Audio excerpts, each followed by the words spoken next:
11:30 podcast. It's Odie Breeze, baby. Dre on wheels. You know it. Now where you was when a nigga was messed up? Where you was I was at, on man? my ass. I was stuck in a tree. Ain't Out nobody there help me fucked out. up. Ain't nobody help me down. I was faded. I was drinking. I was nobody popping tell the me molly. I shit. wasn't thinking. But I'm grown now. So it's back to the basics. I'm living my life. And Yo, it's what it do, everybody? It's your man Dre, aka Dre on Wheels. Welcome back, you guys, to a new episode of the 11:30 podcast. What's goody? How everybody doing out there? Appreciate you guys joining me, man, for a new week, new episode. Good morning, good night, good afternoon to all my listeners, viewers, man, wherever you at in the world, man. Appreciate you guys joining me here for a new episode, man. If you new, go and hit that subscribe button down below. I appreciate it so much. Trying to get the 11:30 podcast up and out there. You dig, man? But you guys, man, this week's episode is gonna be a smooth one, man. For real. You better call on Tyrone. For real, man. My man Tyrone Dixon, you guys. He's from Syracuse, New York. He's a nationally certified life and relationship coach. Also, you guys, he's a host of a podcast. Yes, the Quality of Love podcast. You want to talk about that also, you guys. Also, you guys, he's the CEO and founder of Aroze through Concrete Consulting. Yes, man, my man, the businessman. We're going to have some fun on this episode, you dig? But before we get to that, I want to shout out my guest who was on last week, the Smash Brothers. Coming through, smashing it down. I appreciate you joining me here last week on the podcast. But you guys, man, like I was saying, man, this week's episode is going to be smooth. My man, Tyrone Dixon from Syracuse, New York, you know, he's a life coach. He's a relationship coach, man. Tyrone Dixon, I appreciate you joining me. What's going on, buddy? Pretty good, brother. I appreciate you having me, man. And I'll give my little caveat that I gave you when we were just talking too. If anybody hears any cooing in the background, this is not on Mr. Dre. This is on me, my baby in the background fighting her sleep like crazy, man. But with that being said, I appreciate you having me, brother. I appreciate you allowing me to share some of my jewels with your audience, man. And like I told you off the air, I appreciate all your content, man. So I'm looking forward to being a part of your show and getting this thing going. Appreciate it, man. Once again, thank you. Like you were saying, for my viewers who are not familiar with you, may you introduce yourself to them, please? Yes, sir. I am the host of the Quality of Love podcast, also nationally certified life and relationship coach. I started my company, Aroze through Concrete Consulting, probably about 4 years now. I've been doing consulting work. With my company, I do consulting work on emotional regulation. So typically I'll get clients and I'll teach them techniques on how to regulate their emotions so they don't lose emotional control, whether that's at the workplace, at home, or out in the community. After about probably about 3 years of working in the community here in Syracuse, which Syracuse is constantly ranked in the top 10 poorest cities in the country. And what I did was I essentially drew a parallel between poverty and emotional control, right? Those two things go hand in hand. From there, I created the podcast, the Quality of Love podcast, to get everything that I know, all the information and knowledge that I have in my head, out to audiences. And thankfully, it's been going phenomenal, man. I've met awesome people like you, also a couple others, man. Just it's been going phenomenal, and I'm very, very appreciative that people are receptive to what I have to say, and also trust me to help them out with their life struggles. Yeah, man, because people trust you, man. And I was listening to your podcast, man. Me and my fiance was listening to it, man. It's great. I love the questions, the love nugget. You know, I realized why it's called a love nugget. Is it called the love nugget because the episodes are short? Yes, Okay. that's it. You just get a little nugget with during the week. You just get a quick little nugget, man, just to get you through your day. Because I'm sure you're a seasoned podcast guy, so you know people, they're looking for quick information when you're on a podcast wave. So that nugget is just a quick little bit of information to get you through your day. Okay, cool. Can you tell my viewers and listeners something about your podcast, man? The Quality of Love podcast. Can you tell them something about your podcast? Absolutely.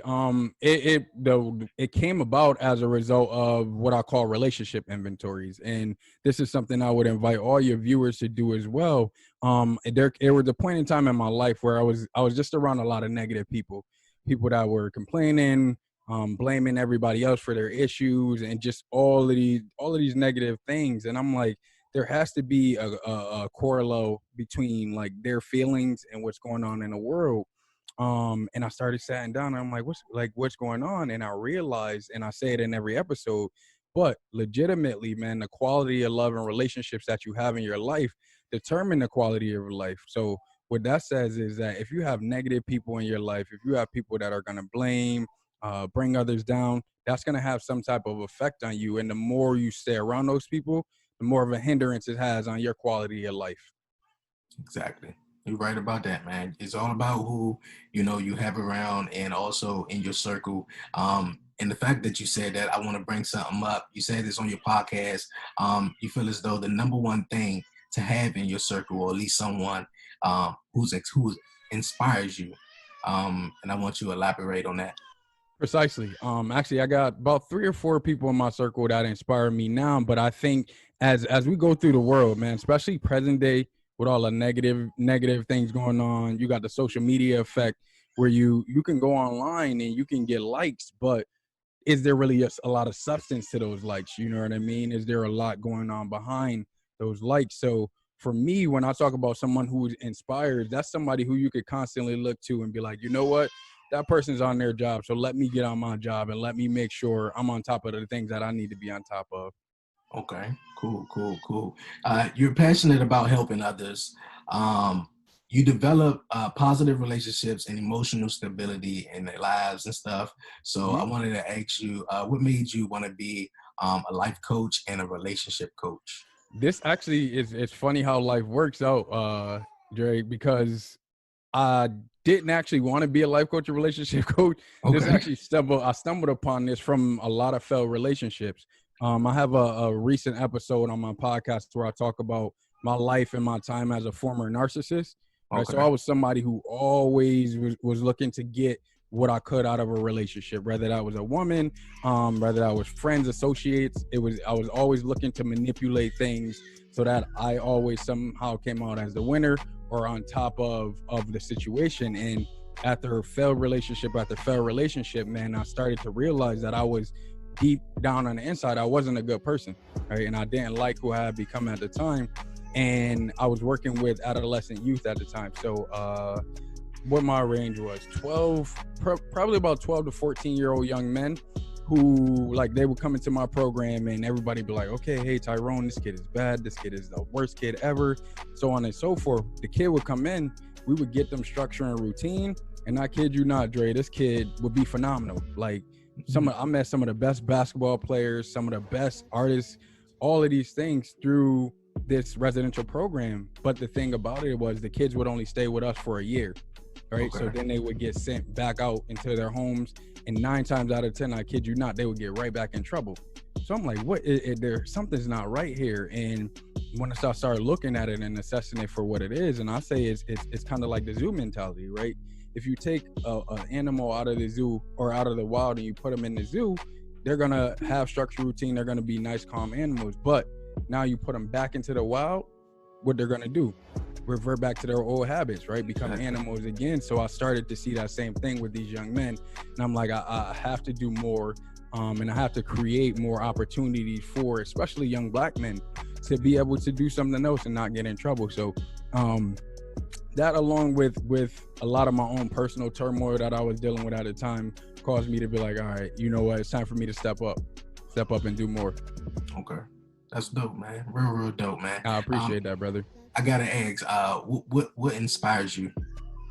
Inspires me? Yes. I think that originally I would say being successful. I think probably up until 2 years ago when I had my first daughter, I would say just the thought of being successful. Now, I wake up literally every day, Dre, thinking about creating new neurological opportunities and new neurological pathways for my daughters, right? I grew up in an impoverished setting. Like, I grew up in the hood. Domestic violence was prevalent. Fighting was prevalent. I want them to have the opportunity to grow up creatively, right? And think creatively and have creative ideas and not have to worry about somebody attacking them and worry about somebody maybe talking down to them or being disrespectful to them or anything like that. Okay. So that's my number one inspiration. I wake up with that thought on my mind every single day. Like, how am I going to get to it for my daughters? Okay, man, that's dope. On your podcast, man, you talk about life, relationships, and everything, man. And I got a question for you. Yes, sir. I want to know how to recreate that beginning love feel. You know how you get in a relationship and you're just getting into it, and it's new, it's fresh, it's exciting. But what about the people who've been in relationships maybe 10, 20 years or so? And you don't have that feeling no more. How can you can recreate that, so it can be, I guess, spontaneous, I guess, maybe, I don't know. Absolutely. I think as we grow older, because we all go through this, right? Like if you've been in a relationship for a long period of time, it's stuff get old. So what I invite people to do, especially when I'm doing couple therapy or couples coaching, is create gratitude jars. And what that is it's just a little pickle jar or any type of jar you could find from the dollar store, and put 5 things. Start off with 5 and increase as you go, but put 5 things that absolutely made you fall in love with your partner, right? So for me, one of the things that I really, really still to this day love and appreciate about my wife is the fact that she's so selfless, right? So her selflessness is something that I'll probably always be attracted to her for. But as you know, things don't always go smooth in relationships. So there are times where I'm like, man, listen, you know what I mean? But when I do get to those points and those points where I feel like I'm stuck, Dre, I go to that gratitude jar, right? So what made us get to this point? Like what made us kind of fall in love with each other? What made us want to get married, want to get engaged? And I have all of those little moments in the jar. And anytime she pisses me off, I just go to the jar, pull it out, and I'm able to say, okay, my wife was the first person that really sacrificed and gave all of herself to me before she even knew what I was capable of. So that would be my number one advice. The other thing that I would do, that I tell everybody to do as well, is try to limit your intake of media. So whether that's social media, or just news, period. Because if you take too much of that in, what you will realize, or you'll get stuck in this idea that society is the way your relationship should go, right? So however society says relationships should go, that's how your relationship to go. And I think a lot of people kind of fall into that trap, which is a false narrative. You want to create your own environment outside of the artificial environment that we live in today, which is our society. Dope, man. Dope, man. I appreciate that, man. Right. For real. No doubt. Listen, I'm telling you, man, those jewels be coming in handy, especially after a while. It's like, I don't know if I still like this person like I used to like him, but it's going back to the beginning is what it really is. And there was a reason that you connected with this person, that you fell in love with this person in the first place. Okay, cool. Another thing you talked about on your podcast was the daily assumption of the one. Mm-hmm. And I want to know if you can elaborate on that. You was talking about, how it's the one for us. God put, many people in our path, in our life for a reason. So I want to know if you can touch on that situation also. Absolutely. Actually, I can, so I got a little time here, and it's not a love nugget, man. You give me a little moment. I actually believe in there's 3 kind of categories of a soulmate, or the one. Like, is what people like to call them. There's somebody that you meet, right? And this person might just be a friend that you connect with, that you could be cool with, and okay, cool. This person is somebody I can have in my life for the rest of my life, or the duration of my life. Then there's the second person that you meet in your life, and that person is the person that you think is the one, but somewhere along the lines, a lot goes wrong in the relationship. Either you messed up, they messed up, whatever, and they're not the one. Most people get stuck at that point in time in a relationship, Dre, and they don't even seek a higher level of the one, quote unquote one, which is the person that you're supposed to go through the mess with. So that second category of a soulmate, you go through that mess with them, you learn the lesson you're supposed to learn, and then you carry that on to your final soulmate, right? So most people get stuck in between 2 and 3 and not trying to seek another person. But there's always a lesson in every relationship, and that's the biggest thing to keep in mind. Okay, cool, man. I like it, man. I dig it, man. Hey, you guys, man, I'm with my guest here, Tyrone Dixon. I appreciate you joining me here on the 1130 podcast. Yo, you guys, we're going to take a quick, short break here on the podcast. We're going to play a game. We're going to have some fun. We're going to ask Tyrone some more questions here, man.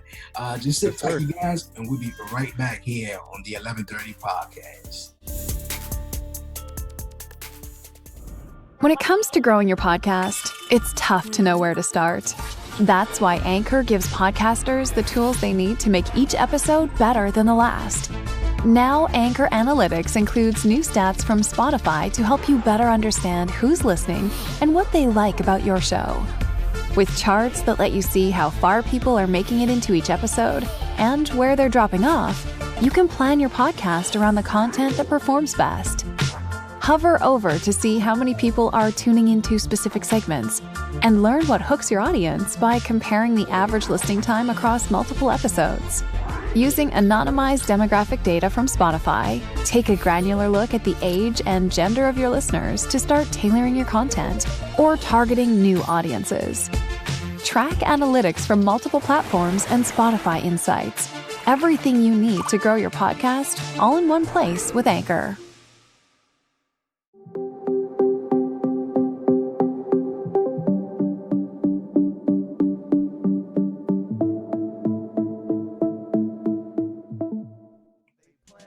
Yo, you guys, welcome back here to the 1130 podcast. Y'all want to give a shout out to my big brother, Zodi Breeze. Appreciate you, man, for the music, man. Appreciate it. But you guys, man, here this week on the podcast, my guest, Tyrone Dixon, all the way, you guys, from Syracuse, New York, man. Tyrone, man, you having a good time? Yes, sir. I got my baby in my hand now, so we done with those interruptions. It's cool.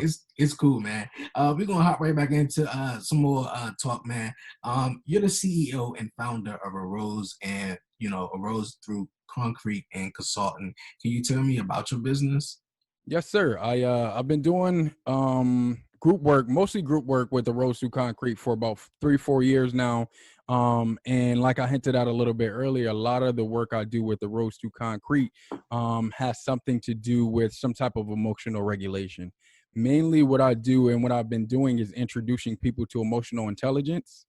If you're not familiar with what emotional intelligence is it's being aware of emotions that arise within you, understanding how to manage those emotions, understanding that other people have strong emotions as well. So other people get jealous, frustrated, angry, whatever the strong emotion is, and then managing your relationship. So there's 4 areas of emotional intelligence. I typically teach about a 3-month workshop detailing all of those areas of emotional intelligence. That includes techniques as well. Because I feel, especially in the Syracuse community, we have a lot of people who have skill deficits, and a result of having a skill deficit is being quick to get angry and being quick to violence, right? So my idea and my hope is to infuse some confidence in the individuals that are in our community and also teach them a little emotional regulation at the same time. Okay, cool. I got a question for you.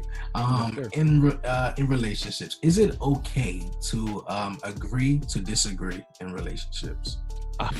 You better figure that out fast. Absolutely, 100%. I would absolutely 100%, and I would invite you to learn that and understand that that's a skill and technique. Because so many times when we're engaging in conversation, engaging in interaction, we want to prove our point, right? We want to say, we're right, I was right on this, you were wrong. Especially in relationships, it's not about who's right or who's wrong. It's about the ability to agree to disagree, right? So it's you have this understanding of this situation, I have this understanding of this situation. Both of our understandings are okay. We'll just agree to disagree. Okay, cool. Another thing, what's going on in the world right now, and of course, everybody back to school, and it's virtual learning right now. But let's just say we have some people out there who are in, let's say, a virtual relationship. What would be your thoughts, or what would be your thoughts on, I guess, having a successful, maybe virtual relationship? I know that's a crazy question, but who would be you say? I don't see anything wrong with it, man. As long as you're being genuine, as long as you're being authentic with one another, I don't see anything wrong with it. And I'll even throw this out there. My wife and I, non-wife and I, we were in a long distance relationship for about 2 or 3 years, meaning we would probably see each other maybe a couple times a year because I was staying in Buffalo at the time. And that worked phenomenally for us, right? Because it allowed us that time to miss one another, but we were still talking and communicating on a daily basis. Okay, cool. Okay. And also, listen, virtual relationships might be the new thing, Dre. Yeah, it may be. Going on. It's crazy, man. It's crazy. I never thought it, man. I couldn't picture myself, when I was in school, having to actually, do school from the computer. Like, it's even. I was with a client the other day, and they're older, so they're like, "Why does?" And he's now dating and getting involved in a new generation. He's like, "Why doesn't anybody call anymore? Why doesn't anybody want to talk on the phone anymore?" I'm like, "Listen, man, this is a whole new day and age, man. Whole new day and age." Yeah, it's crazy. Also, what's going on right now in the world? Well, the divorce rate is up, and it seems like a lot of people can't stay together right now. About the coronavirus and stuff. Why do you think so? Why do you think that's I think it's difficult to maintain a relationship with someone when you have so many different stressors going on, right? Like there's so many different stressors to our emotions right now, and there's so many different stressors to what we have going on, not only in our personal lives but outside of that. Right. I've never lived through a pandemic. I'm sure there are a ton of people who've not lived through pandemics. So now you have that added layer of stress and pressure with whatever you were doing with your regular life. Right. So if you were having stress and pressured about your job, or you stressed and pressured about school, now add the pandemic on top of that. You're throwing an additional layer on top of your relationship, on top of your marriage. And that's asking, if, again, going back to the emotional control piece, if you don't have your emotions in check, or your partner doesn't have their emotions in check, then that's asking for a loss of emotional control, leading to failed relationships. Okay, cool. Another one I had for you, your opinion on how to connect, in a relationship with your partner more on a deeper level as far as intimacy. Mm-hmm.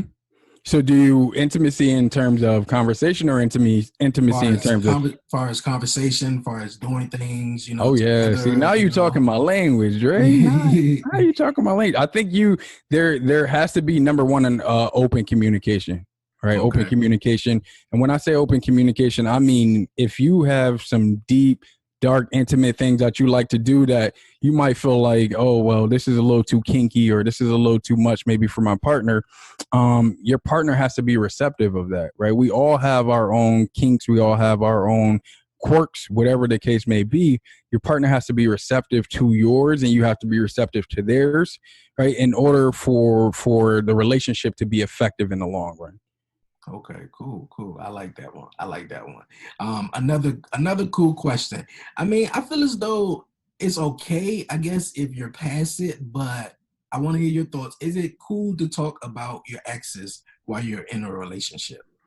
Whew, that's a touchy one, man. That's a touchy one. I personally not more, and so yeah, go ahead, because it's not more so like, okay, like I'm just talking about them as if you're just going on and on, but no, just like, okay, we mentioned, the ex, or, and stuff like that, and just a, random conversation. I think that's touchy. And I will tell you that I personally don't have conversations about my ex. I'm like the person that's whatever in the past. I'm not even looking back. Exactly. That's back there. You know what I mean? Like that's back there. I've learned the lesson from that situation, and now I'm gonna apply that lesson to what I have going on right now. I've had clients who do have conversations about their ex. And the biggest thing for me, if you're going to talk about your ex, make sure that door is closed, right? Because sometimes people bring up their ex and that door isn't closed, and now you're in a current relationship. You have to understand that their personal needs are tied into what you guys have together. If you're still with this other person, or you're still hanging on to this other person, then you're bringing baggage into your current relationship, and you're asking for that relationship to fail. Nicely said. Yes, sir. Appreciate it.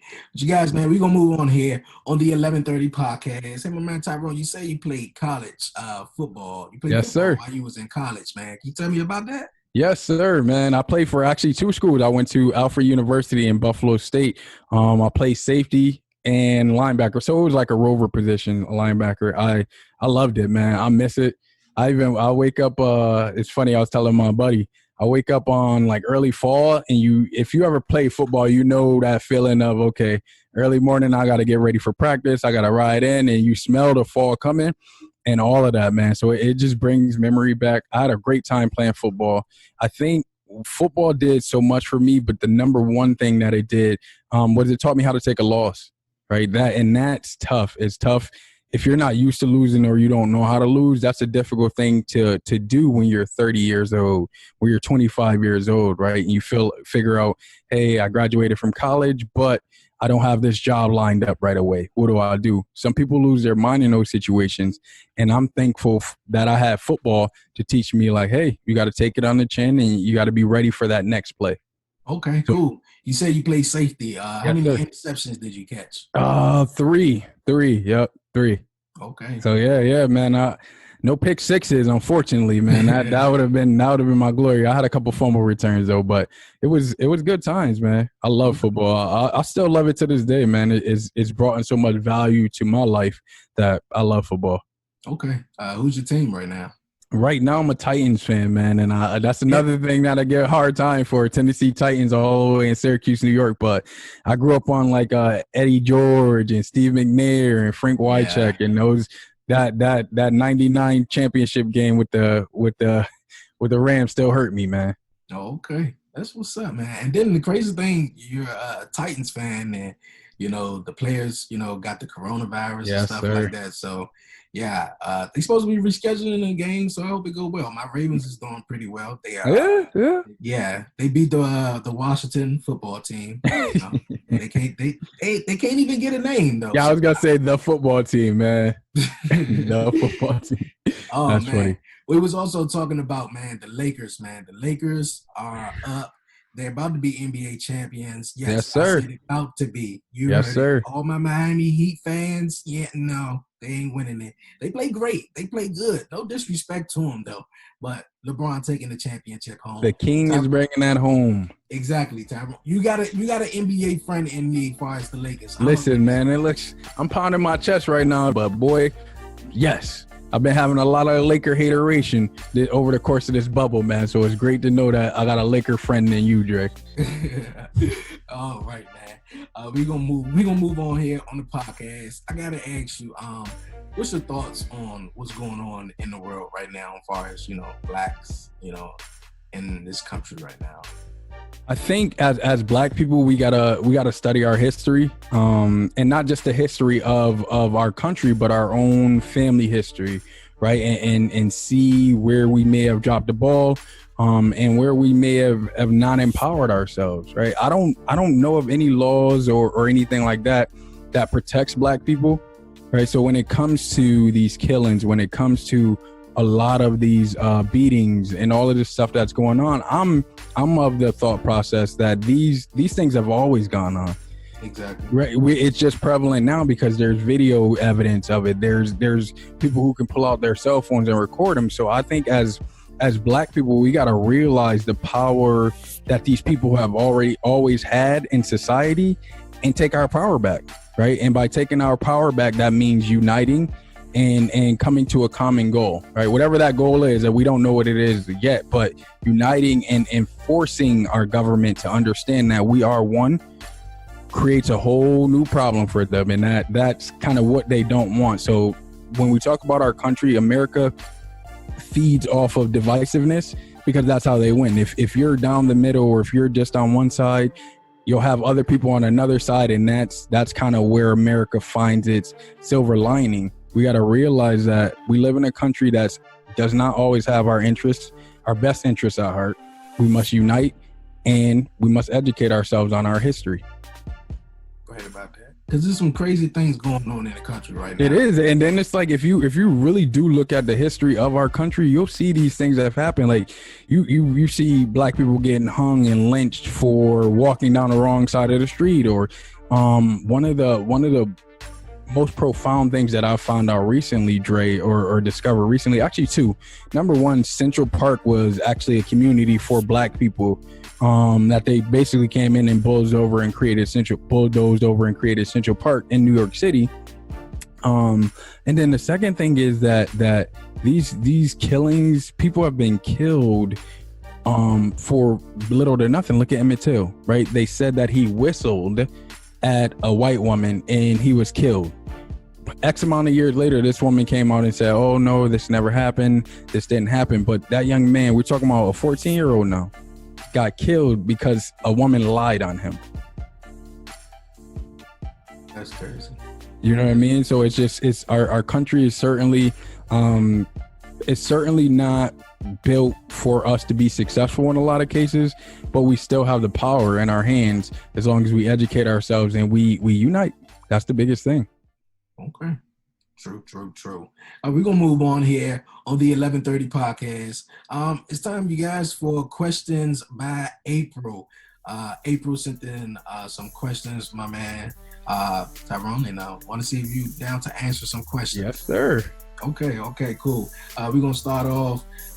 What inspired you to become a relationship coach?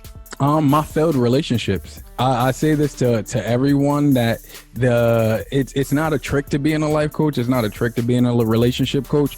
All you have to do is create shortcuts for people, right? So if you've been through anything, which most people have, you can coach on that, right? You just say, hey, listen, I messed up in doing this, this, and this. You don't want to do that. Okay, cool. What is the biggest problem you have found relationships have the most, problem in?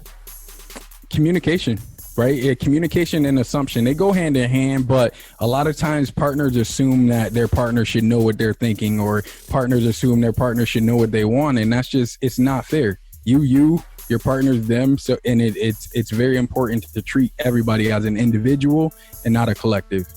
Okay. What did you find the smallest problem you found relationships have the problem with? I know I keep saying communication, but that's the same thing. Like it's oh, well, I'm not going to say that. I'm not going to say this to him, or I'm not going to apologize to him because he did that to me, or I'm not going to apologize to her because she did that to me. So actually scratch that, make it ego. Ego is a small thing. So you know what I mean? Like ego gets in the way of so much that it damages relationships that can be good, because every relationship is going to go through their ups and downs. But once ego starts to get involved, now you're talking about people being stuck in their ways. Okay. Right about that one right there. Do you ever become overwhelmed with giving advice to relationships that are going through its worst stage? I don't. I used to. When I first started, I did, but I don't anymore, because I've seen people literally pick their relationship up from rock bottom, man. And I think that's the most beautiful thing ever, right? Especially Black love. I have a bias towards Black love. So to see people go through like just depths of pain and depths of miscommunication and misfunction to bounce back, I think it's beautiful, man. I love it. Okay, yeah, Black love. That's what it's all about, right there. For real, man. Have you ever had to tell someone they are just not fit for each other? Yeah. That's a difficult conversation to have, right? Yeah, it's a difficult conversation. They got mad at me for saying like, wow. They got mad at me. Yep, they got mad at me, but it's not funny. It's kind of crazy that they maybe 2 months after they got mad at me and they're like, you can give us our money back. We don't want to work with you anymore. Blah, blah, blah. They were broken up. So I'm like, you know what I mean? That's the laws of the universe. But yeah, they got mad at me. Like, who do you think you are? You can't tell us this, that, and the third. You're da-da-da-da. And it was like, I was like, all right, see, they couldn't even agree about being mad at me. So that was also a red flag. That's crazy. That's really interesting. If your career could be anything different today, what would it be? Man, that's a good one. That's the first one. I think philanthropy. I would have to, if I was able to obviously access that amount of money.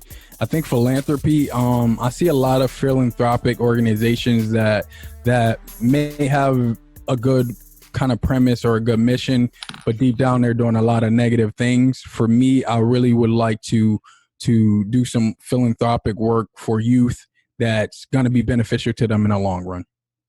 Okay. Has someone ever told you your advice wasn't good enough? Oh yeah.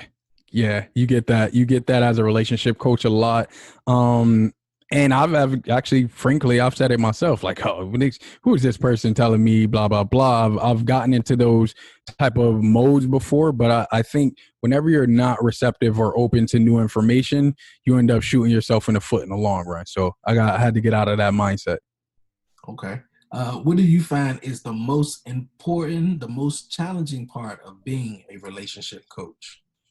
I think the most challenging part for me would be being very, very judicious about my time. Because I could talk about relationships, I could talk about love, I could talk, period, for long periods of time. But for me, it's about being very, very strict with my time because I practice something called neuro-linguistic programming, which essentially is a way to kind of rewire and reprogram your brain from past either trauma experiences or just beliefs that you have that were wrong.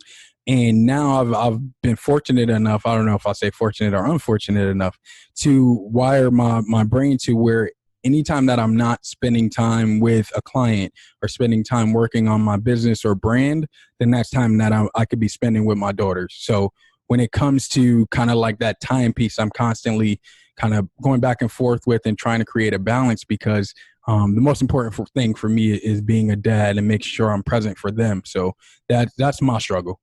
That's cool, man. That's real, real cool. When did you find out you was the man? Like, you know, like you gave your advice and you was like, and, you know, some people probably was like, who is he? But when did you, you know, really like get into and was like, you know what, I'm the man. Like my advice is people come to me for my advice. Like, yeah, man, you dope, man. You a dope dude, Dre. You come with the right questions, man. I think year two, my first year was an absolute struggle. And when I say struggle, man, like I would have events and nobody would show up. I remember having one event and my cousin showed up, which made me even feel worse because I'm like, dang, like only my people showing up. But slowly and surely I started picking up steam probably year one and 8-9 months. But by year two, people were like beating down my door, like, hey, listen, what do you think about this? What do you think about that? I'm like, oh, I am the man. Hi. Yeah, I am the dude y'all want to come to. So like that was cool. And I think that at that point I hit my stride and I've been doing really well ever since. That's awesome, man. That's what's up. That's what's up. Yo, you guys, man, we gonna move on here on the 1130 podcast. It's time for the WTF moment of the week, you guys. Yo, my man Tyrone, he's my guest this week, so you know I gotta have him do the honors, man. Any WTF moment you may have heard, seen, experienced, or whatever throughout this crazy year or week? Man, I gotta go with that presidential debate, man. I have to. That was crazy. I think that the reason why I say the debate is because the way Trump kept interrupting Biden. And even at one point in time, Dre, when he said that his son was on cocaine or like, I think that was it. That for me, that would have been the point where I'm like, all right, forget all this president stuff. Let me take my suit and tie off. I'm about to do what I gotta do. I want to make sure. You graduated last in your class, not first in your class. I want to make sure. Mr. President, can you let him finish, sir? No, he doesn't know how to do that. He has, You'd be surprised. You picked You'd be surprised. the Go ahead, wrong Joe. guy, the wrong night at Joe. the wrong time. Listen, did you use the word smart? You graduated either the lowest or almost the lowest in your class. Don't ever use the word smart with me. Don't ever use that word. Vote now. You're gonna pack the Make court? sure you, in fact, let people know He doesn't want you're a to answer the senator. question. I'm not going to answer the question Why because wouldn't you answer that because question? the question you is want to put a lot of the new question Supreme Court is justice, the radical question, left. Will you shut up, man? Listen, who is? But I thought Biden composed himself really well during that conversation, really well. But I that was my what the F moment of the week because I remember at one point in time sitting back in my chair like, what am I watching? Like, what's going on? Exactly. Is this comedy or what's going on right now? And it's crazy though. That was actually my WTF moment of the week also because the debate was crazy. All I can think of when Donald Trump was talking, and I don't know if you remember, some people may have remembered, it was back in like 2007 where Donald Trump was with the WWE with Vince McMahon. Oh yeah. Doing the battle of the billionaires. That's all I can think of when he was talking. It was like he was pulling a wrestling promo, just trying to interrupt him and just saying all types of things. And I heard that, of course, going into the debate, I'm not really a political guy. I just hear and give my 2 cents on it. But, I was hearing that, of course, Donald Trump was going to go into this and bully the crap out of Biden. And that's what he did. Biden did, stay strong and looked in the camera and speak to the American people and, as far as that sort of fashion. But Trump is a mess. He is. It's crazy. He's nuts, man. And that's the way he kept just incoherent. Like he wasn't even saying anything. It was just like, oh, wait, no, this happened. Oh, wait, no. And I'm just like, wow, man. Like shout out to Joe Biden, man, for being that composed. I certainly, once he started talking about his son on cocaine, I couldn't keep my emotional control. And I'm an emotional intelligence coach. So shout out to that, man. Crazy debate, man. Crazy one, man. But Tyrone, man, I appreciate you joining me here on the 11:30 podcast, man. You're welcome anytime. Before you go, man, any shout outs, man, anything you want to say, get off the chest, man. You want to say something to the people? Yes, sir. Of course, tune in to the Quality of Love podcast every Wednesday. If you guys have any questions, you can feel free to shoot those over to tqlp20@gmail.com. Again, tqlp20@gmail.com. We'll answer those questions on our big Wednesday episode each and every week. Make sure we'll get you guys taken care of. Shout out to my wife, Ivana. Shout out to my daughters, Abigail and Gabrielle. I appreciate and love them. They mean the world to me. And then, of course, before I leave, brother, I gotta let your fans and let your audience know, man, listen, I say this all the time on my show, but please take heed to these words. The quality of love and relationships that you guys have in your life will determine the quality of your life. So if you got people in your corner that's not rooting for you, that's sneak beefing, that's looking to take you out behind your back, get rid of them ASAP. You're welcome here anytime, man. You gotta say that again, man. Come on. That's which one? The quality of love and relationships that you have in your life? All of it, man, because it makes sense. Listen, man, the quality of love and relationships that you have in your life will determine the quality of your life. If you have anybody in your corner that does not have your best interests at heart, you need to get rid of them ASAP so you can move forward and be exactly who you need to be. Man, I appreciate that. Where can my listeners and viewers follow you at? Yes, sir. So you can follow me on Facebook, Tyrone Dixon. That's TYRONE DIXON. Or feel free to follow us on Twitter or on our Instagram. Both of those are CEO_ATC. Once again, that's CEO_ATC. I appreciate you having me, Dre, and I got to get you back with an interview, man. No problem, man. Hey, I'm always welcome, man. I'm always down for it. Appreciate you once again for joining me here on the 11:30 podcast, my guy. Thank you, brother. I appreciate you. Yo, Tyrone, man, I appreciate you joining me here on the 11:30 podcast, man. Hey, yo, man, you're welcome back anytime, bro. Anytime. I appreciate you answering the questions, my April, man, and just been down the vibe, man, and just chill and chat it up, man. It's been a very dope episode. All your advice, man, all of that, I'm gonna use it, man, and it's great. I hope all my listeners, the viewers out there, man, appreciate my man Tyrone for joining me on the podcast. It was a couple of weeks back that I said, on the post, something I should talk about, and mostly, the ladies was saying love. So hey, you got some love today, man. Appreciate my man Tyrone Dixon for stopping past. And you guys, man, Hump Day, man, on Wednesdays, you can catch his podcast. New episodes, man. The Quality of Love podcast, available wherever you get your podcasts. You dig, man? But once again, Tyrone, salute to you, my guy. Appreciate you joining me here on the podcast, and I wish you all the best and all the luck in your future and everything, man. Just keep doing your thing. But you guys, man, don't forget to follow the 11:30 podcast. You dig, man? On Twitter at Dre on Wheels. Follow me on Instagram at the 11:30 podcast. Like the 11:30 podcast on Facebook. You feel me? If you would like to be a guest here on the 11:30 podcast, email me. Email me the 1130podcast@gmail.com. Also, you guys, don't forget to subscribe to the 11:30 podcast on YouTube so you don't miss an episode. You dig, man? For real. Also, you guys, man, each and every Friday, man, I have another podcast.